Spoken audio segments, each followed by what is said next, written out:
Ladies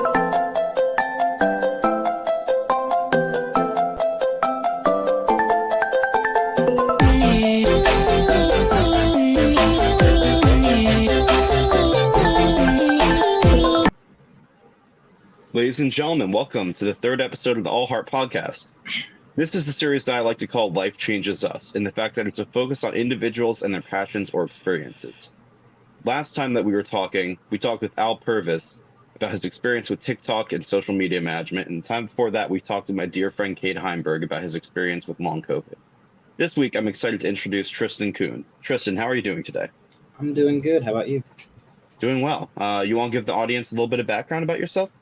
Yeah, so I'm a freshman at App State. I play college racquetball, which is pretty fun. And then I also have, I work for the App State football team with some stuff, and I'm a member of TWSN just like you. Dope. All right. So let's get right into it. Let's talk about life as a college athlete. So you said you play a little bit of college racquetball. When did you start playing it?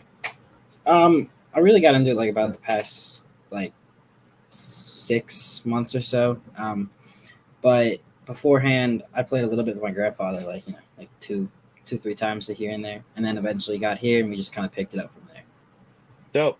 So when you got to App State, did they have a club team, or is it an official collegiate team, or what is it? Yeah, so it's kind of weird. It's not like NCAA recognized, but it's sponsored by the NCAA, but they don't recognize it fully as a sport. But it's it's like a club sport recognized by them. It is completely weird. It's hard to explain sometimes. So in a way, it's kind of like it's just not fully recognized in that aspect, and the fact that legitimate. It's just the school doesn't provide funding for it, but the school does, but committees don't. I guess. Of course. There's so many ins and outs. Well, on that topic, what's your favorite thing about being a student athlete? It's just kind of fun, having something other than school to do. There's stuff, you got practices, tournaments. It's just fun to kind of have another group of people to be with other than just being in classes and all the school stuff. Obviously, It kind of messes with some things, like if you want to do on the weekends, but there's a tournament, you got to do that. But, it's just fun altogether. It takes your mind off stuff, too. Oh, for sure. It's got to be. Is it like an anxiety reducer? It's definitely a mood booster, too. Yeah. If you've watched anyone play racquetball, it is intense, and it's just fun to get your anger out. Yeah, for sure. Yeah. You kind of touched on it a little bit, but do you have anything that you don't really like about being a student athlete? I would just say it can get stressful at times with overwhelming. There's not a lot of stuff to do here and there, but it can get stressful with having to do this at this weekend, but you also have a paper due on Monday, or you have something come up. It's just there's a lot to it, Of course. How are competitions organized? Because you said it's NCAA kind of sponsored, but it's not really NCAA recognized per means. Yeah, so there's a bunch of to attend. You have to be with a school team. You can't just go on your own and join. So in that aspect, and also aspect is you have to admit to guidelines for them. You can't. There's certain guidelines. There's a bunch. 20 pages basically. So you have to admit to those guidelines, which is kind of interesting. But then it's split into conferences almost. There's App State's in North Carolina. There's a North Carolina conference. So there's App State, ECU, NC State, UNC, and then some Virginia schools like Liberty, UVA. Sometimes South Carolina's there, Eastern Tennessee, some schools around us. And each tournament is at a different, school. Sometimes they're at UNC State. Sometimes they're at Duke. Mainly it's UNC and NC State. And there's a ton of brackets. There's easily over 100, 150 people that attend each one. So you got there's let me think. I'm trying to think. There's Division 4, 3, 2, and 1. You start at 4. Everyone starts at 4. It's the low level, and then you as you win, you move up to 3, 2, 1, and then level 1's the top. And that one's intense and terrifying. But That's about it, really. And then the solos and doubles, and it is pretty fun. I mean, that sounds like a lot of fun. I mean, I think the fact that you have like an organizational aspect to it too definitely makes it a lot more interesting because is there a sense of like you get to plan around like when you're going to be in a certain area? You like go visit friends at other colleges? Is that ever a thing? Or Sometimes, do you but have the it like time? I mean, it depends. Sometimes I can, sometimes I can't. I mean, there's only been two tournaments so far, just because they're still getting back into it from COVID. Um, there's two more in the spring, I believe. But basically, like, it's kind of difficult to know when, because if you sometimes you start your first match can be at 10 a.m. Like, if you're doing solos and doubles. But then again, you might not play till 12. But 10 to 12 isn't a much of a range to do things. Um, the last tournament, my partner and I in racquetball, we got there at 9:30 in the morning on Saturday, and we didn't get out of there until 7:30. So you're Wow. there the whole time. You're not playing the whole time. You're there watching other teams play, but we played 4 matches each on Saturday, including doubles and singles. So you're there 4 matches, and each match has 3 games in it. So it's tiring too. Yeah, I mean, I can't even imagine. How long, just for someone who's kind of out of the loop about like overall rules and regulations of racquetball, Yeah. how long's the average match, just to give like viewers kind of an idea about it? I'd say at minimum it's like 25 to 30 minutes, and it can sometimes it's actually probably between 25 and 35 minutes. It depends on the points, it depends on how much you rally, and if each game there's 3 matches, there's up to 3 matches. You have to get to 15 to win. So if you win the first two, you don't play the third game because you're up 2-0. That's it. They can't come back and win. But if you win the first game but lose the second game, now you have to play that third game. So that can determine the length also. Sure. Have you won any of the two competitions that you've been to? How'd you place? We have not yet.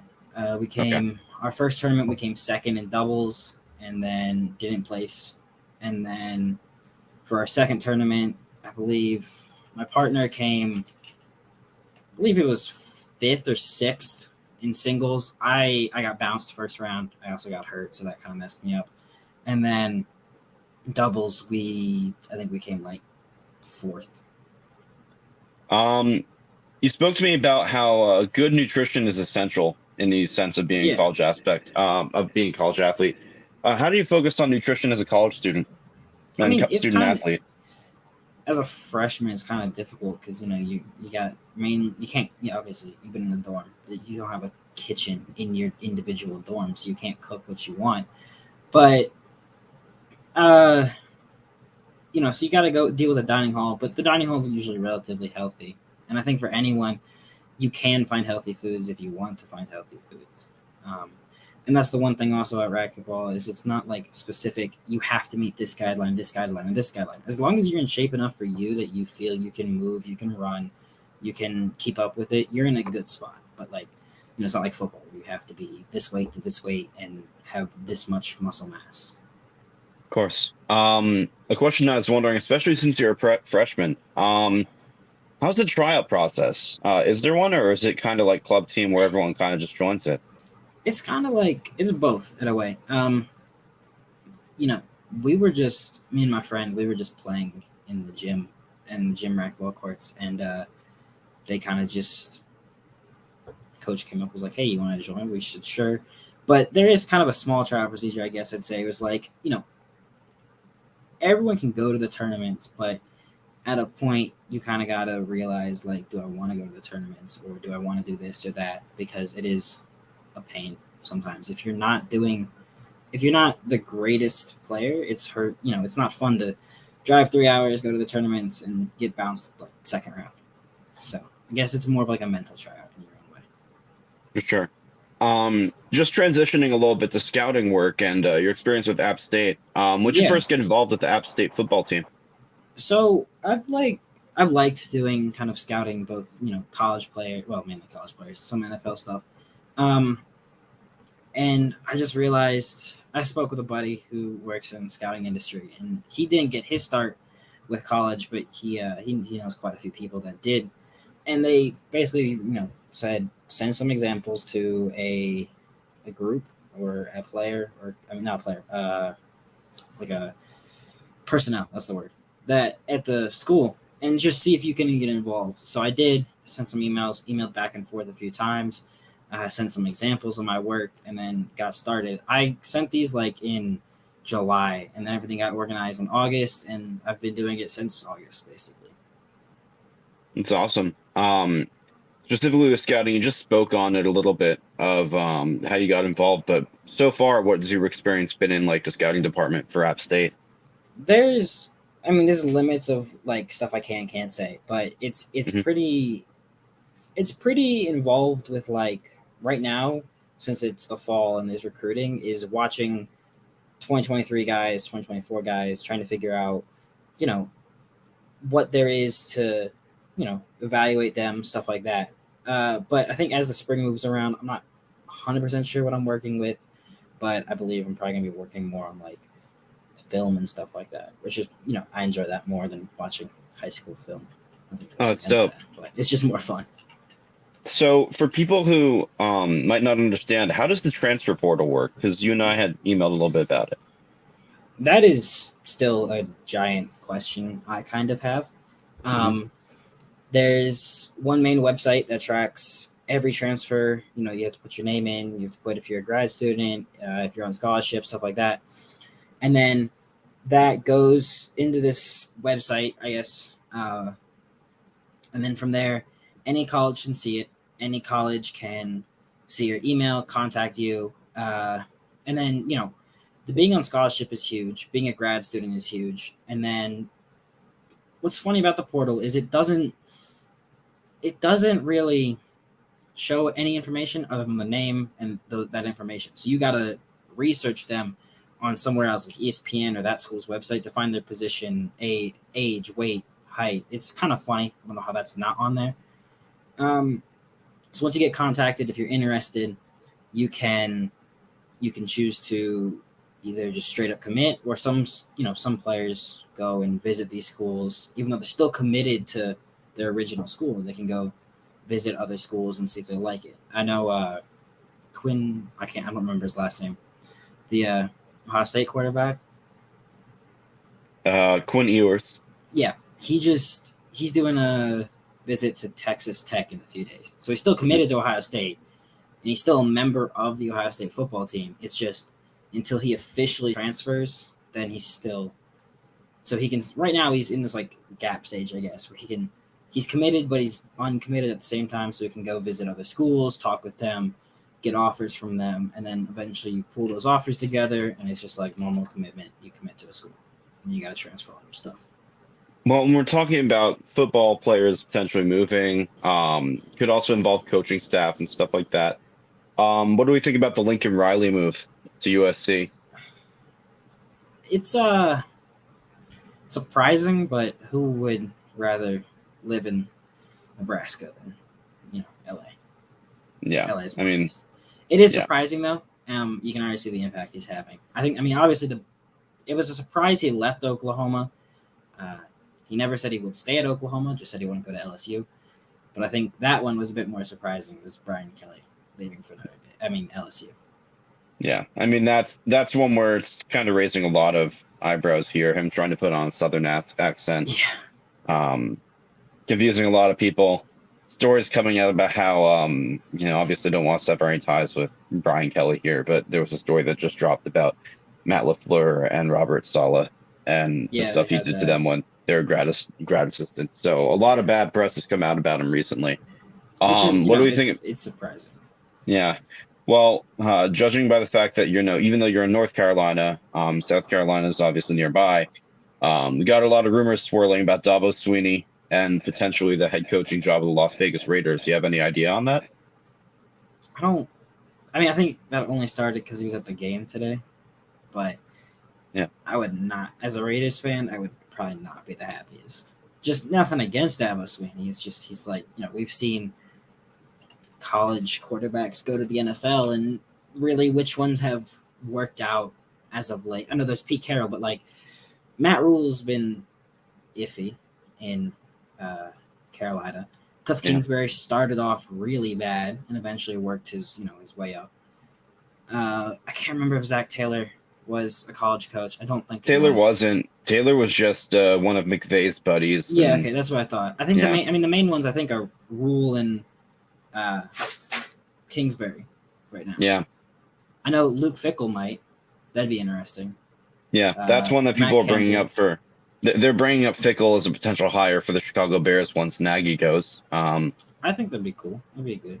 Be a good fit. I think it's a good fit. I don't see him going. I think he is the type of person, honestly, to maybe want to stay in Cincinnati for another year. I don't think he's gonna. I don't think he's ever gonna leave Cincinnati. I mean, Yeah. He just seems too committed. He's built too good of a program there. Yeah. Plus, he's also already, like, as a coach, he's still getting sponsorship deals over there, and it probably still pays well. It's probably not even a pay thing. I think the only place he would have gone was Notre Dame. I think that's literally the only one that kind of crossed his mind. But then again, I don't think Notre Dame would have hired him because they had Marcus Freeman. And you hire Fickell as your head coach, Freeman's just going to get hired at Cincinnati. So Exactly. You gain one, but you lose one. And Freeman's probably going to be the better coach long run. Fully agree with that. You mentioned to me that you nearly played college baseball. However, there were a few limiting factors. Why did you decide not to play? So, growing up, like, baseball was a huge part. It was, I loved it. But I ended up kind of dealing with injuries or COVID hit, which also didn't help. So that kind of just threw a loop in it. And then I just decided that I don't really know if I want to play for these other schools when I kind of want to focus on, my college, and I want to be able to get a better education. Not that, that these schools were bad or anything. They just weren't like what I wanted. There wasn't a major I wanted to do. And if I'm going to a Division II or a lower D1 school, the odds of making it further in baseball is kind of low. So I had to, weigh that factor. It's nothing against those schools or anything. It's just that's a part you got to consider. Of course. I think just one of the last topics I want to talk about is TWSN, because obviously we have that same link. Yes, so you do sports analytical work for TWSN. How do you originally get involved with that? Yeah, so I run an Instagram page, and I enjoy doing that. It's got me a lot of like information, and it's how I've met some like really cool people that have ties in the football world. But one day I kind of just, I can't remember. It was like, maybe I think it was like a year and a half ago. I was on my Instagram page. Someone messaged me if I'd be interested in working, being a partner at TWSN. I was like, sure, why not? I had done partnerships before, and none of them had ever been great. So I was a bit weary. But as time grew on, I started enjoying working with them and, talking with Malik and Daniel and stuff. And they're good people. It's a good company. It's a great company, actually. So eventually I decided to start working on, there it is. Eventually I started working on doing articles and some little sports analytics stuff. And then eventually more grew from partnering with them to actually being a part with them. And it's been fun. I've been there for like a year and a half so far already. And I'm just now working on the draft team in this year. Yeah, that should be a lot of fun. For a sec. You have any specific stories, sports, or teams that you like to cover? I did a lot on like the Raiders and stuff, but I've more focused on kind of like scouting articles, mainly prospects. That's been a fun one. Done some mock drafts here and there. I want to start writing more on like college football, not scouting wise, but just college football in general, because it's so much fun to talk about. Of course. Yeah. What future career aspirations and goals do you have? Yeah, so I love doing scouting. Obviously, my dream would be doing something in the NFL with scouting, but that's, it's so far out there. It's so bold. It's not like something you can just, you can't major in scouting. Otherwise, I think almost not every, but there'd be a lot of people that would, and it just wouldn't work out well. So my major right now is criminal psychology. I love that major. It's so interesting. It's so much fun. So obviously my dream job is, doing scouting, but it's not, it's a real dream job. It's not like a dream job that's pops up, it's like you gotta know people, be able to do things. So either way, I would love what I do. Of course. How'd you get That's involved my in criminal psychology, by the way? That's an yeah. interesting major. So my major jumped around a ton when I was like growing up. I wanted to do law, and then I wanted to do medicine, but I didn't really have the mood to do like 20 years of schooling for medicine, so that kind of knocked that out. Even though it's interesting, it's very interesting. But I kind of wanted to like do more on why crime happens. So I was like, oh, I'll do criminal justice. But then when you like, you read about what criminal justice is, it's not. It's very textbook. It's like the criminal justice system. So it's just there's limits to why crime happens. So then I was talking with my counselor like a week before I started, and they're like, yeah, you should consider criminal psychology. So I looked into it. It was actually really fun, and it makes a lot of sense, especially doing law. And I wanted to do law. I still might.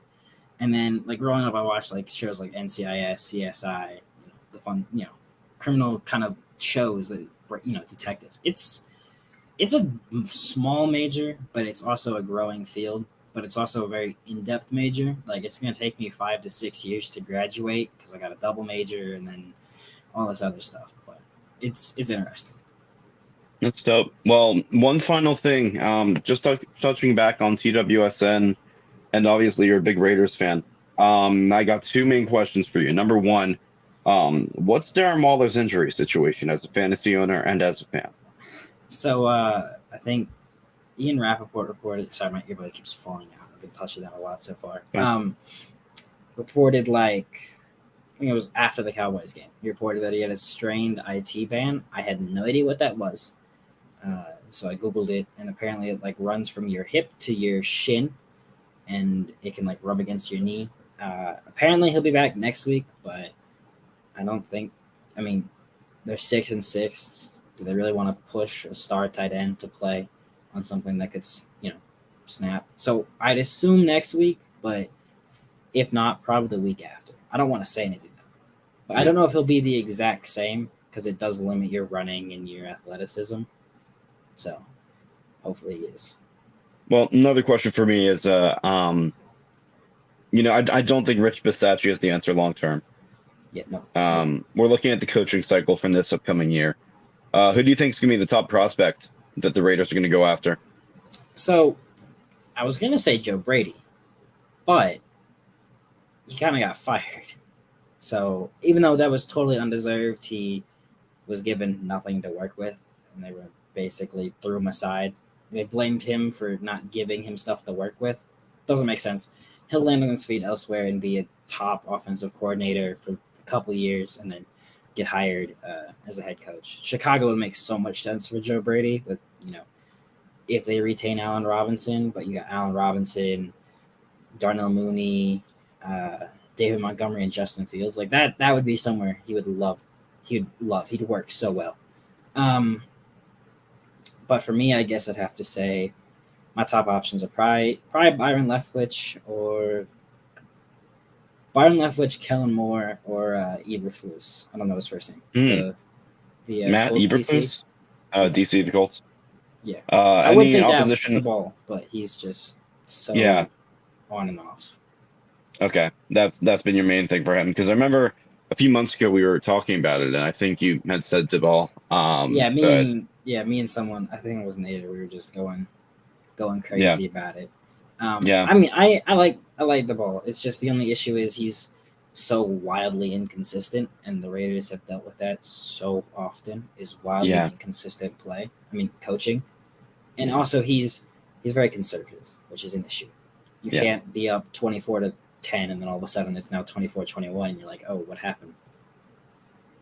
Do you think the Colts? Do you think the Raiders look to any college head coaches at all, or no?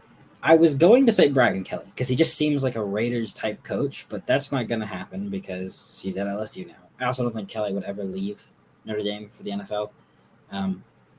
Though he did leave Notre Dame, so who knows? It's hard to think of anyone. I mean, maybe Luke Fickell. He's like the number one option I can think of, or Matt Campbell, but they're kind of like, coaches. You don't really know what you're getting with them. Whereas you know what you're getting with like a Kellen Moore or Byron Leftwich. But again, we'll have to see. I mean, if college coaching carousel has shown us anything, it might be crazy in the NFL.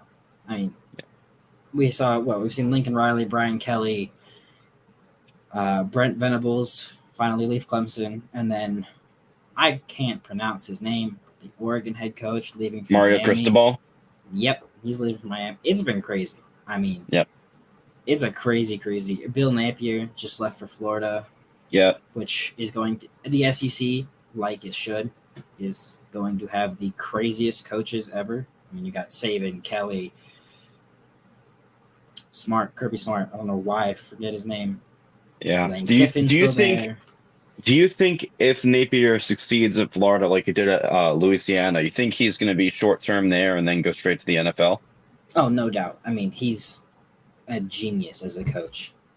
Louisiana was such a good program, and as an App student and kind of a fan and someone who works for them, I am so happy he's gone because it was like having Nick Saban at Michigan State for a while. It just wasn't working. Like, he was just miles above everyone else. He was too good for the program, essentially. Yeah. No, not for the program. He's just, you have like a clear gap between him and then a large gap between the guy, I think, like Louisiana Monroe. They probably have the worst, program in the conference. So there's a large gap between those two coaches. So yeah, I want to see what he can do at Florida. I really hope he does succeed, so he goes to the NFL, because I think he's a really good coach. He's a player's coach too. By all accounts, it seems his players adore him and the fans adore him, and even the Louisiana fans were wishing him well and telling him, like, go kick some ass in Florida. Yeah, I mean, if you watch Louisiana, their players are so hyped to play for him. He's like it's like that Oregon strength coach that just hypes everyone up. That's right. Yeah. He better stay at Oregon. Yeah. I guess my last question for you has to do with the Raiders draft stock. Where do you think they target?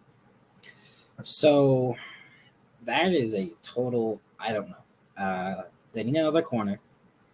That's pretty obvious. They need a linebacker. Devin Lloyd would look so nice in silver and black. It's just not going to happen probably because he was like a mid-20s pick, like a 15 to 20s pick before the Pac-12 championship, and then he just decided that he was going to have a career day, and now is like probably going to find himself in the top 8, which sucks as a Raiders fan. Yep. I don't know. Quarterback could be an option because it's a new staff, and like we've seen, new staff, new guy. It's pretty easy to hold on to a 22 to 26-year-old, but a 30-year-old with a 19 to $30 million cap hit. I mean, it's kind of hard to tell yourself, yeah, that's the guy of the future, not Kenny Pickett or Sam Howell, which Sam Howell's amazing. You think there's any credence to the idea that they might take a wide receiver first round? They might. It makes sense. Because obviously you have Ruggs to replace, and that's a big loss for them in those organizations. That's not really easy. Edwards is kind of bad. He's really bad. He can't. I mean, he's great in fourth quarter, but he can't catch a ball sometimes. Mm-hmm. Now, I know you're a Packers fan, and I'm sorry for this. Yep. But I think it's the reality is if they end up keeping Carr, is Devontae Adams. I think they have enough cap to get Devontae. He might even take a lighter contract than people are thinking if he goes to Las Vegas because he's from California and he definitely wants to be closer to California. Plus, he's at a stage in his career where he's and he's best friends with Carr. Yeah. I mean, I think best friends is understating how close they are. Yeah. No, the Packers are in an absolute Packers are going to be an absolute shit show. We're going to be losing we're not going to just be losing Devontae, we're also going to lose Rodgers probably. We're also probably going to lose Desiderius Smith. That hurts. That hurts. Probably Preston Smith too. So what about Jair? He's on. Jair. He's in last year.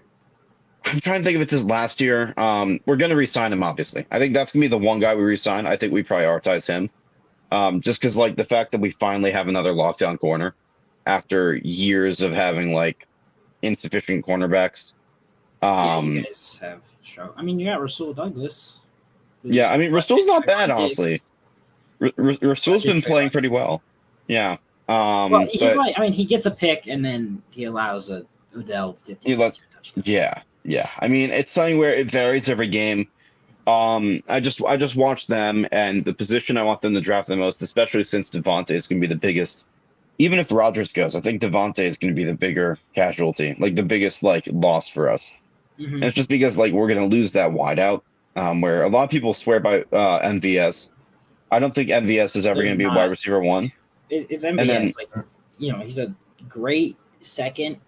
No, he's a good second, but like an amazing third wide receiver. But yeah, you don't want he's him as always your been first. the Randall Cobb to, which is ironic because Randall Cobb's on the team, but he's always been the Randall Cobb to Devontae's Jordan Nelson. He's never going to be able to get to that wide receiver one status. Um, Personally, I see the Packers targeting a guy like Drake London in the last half of the first round. I don't think any of the other wide receivers in that first round are going to fall because you're going to get a run of Olave, Wilson, and Treylon Burks from Arkansas. and Um, JMO. oh, yeah, that's right. Unless he Yeah, does that's fall, but I don't think he does because he's going to shatter the combine. yeah, He's not going to break John Ross's record, but he's gonna yeah. Oh, he's yeah, gonna run he's like going a to, 4.27 probably. yeah. Just got a comment from Marissa. She said Rodgers to Denver and Adams to the Raiders to make them rivals would be very interesting to see. Yeah, I It'd agree be on that fun. point. I honestly think Rodgers' career is over after this year. I just think he's the type of guy who he's going to retire out of spite, and then he'll go do a podcast or something, and maybe he'll try to make a return in a year or two. You think Rogers retires? Either that or takes a leave of absence from football. I mean, think it's becoming, it would mess the Packers up because he's on yeah, what he's got he another doesn't year. want he doesn't want to be here anymore.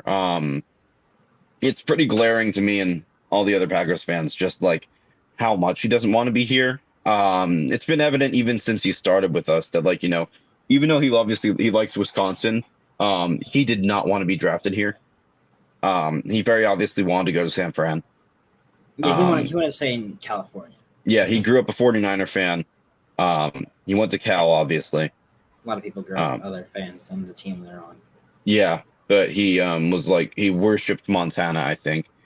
So for him not to go there, really is a big blow to him. Hey, what if I was gonna say, what if he went to San Francisco and I kind of forgot Trey Lance existed? Yeah, I don't think I think there are really only like one or two teams that are conceivable for him to go to. Denver. I think it would be hilarious. I don't think there's a chance in hell, but I think it'd be hilarious if somehow he finds his way over to Detroit. Yeah, I was just thinking that. It's not gonna happen. It's not going to happen, but honestly, if we look at the Detroit offensive line, if they're all healthy, like injuries have been an It's issue like for a them this top year, 5 O line in the but that's a league, top 5 O line in the league. And like, maybe, and it's not 4 or 5. It's like Yeah. it's top 3 probably. yeah, and you're going to get a wide receiver round 1 with them because I know that they have number 1 pick locked up pretty much, and that's going to be They have wherever Hutchinson. the Rams are. Exactly, and that's probably going to be in that 20s area, so that will be like Jamison Williams or that will be Drake London.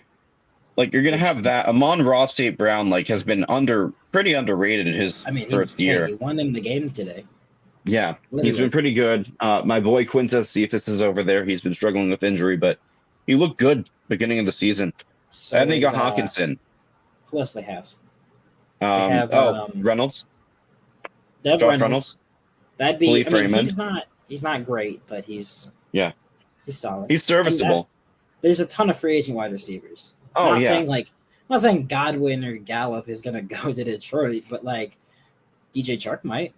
Yeah, I don't think Godwin ever leaves Tampa Bay. On top of Godwin, I just think he's the type of guy who is very driven to stay there. I think he might have left if they kept AB because how much is Godwin? It shows like when AB was playing, Godwin's snap shares weren't down, but his targets were, his receptions were.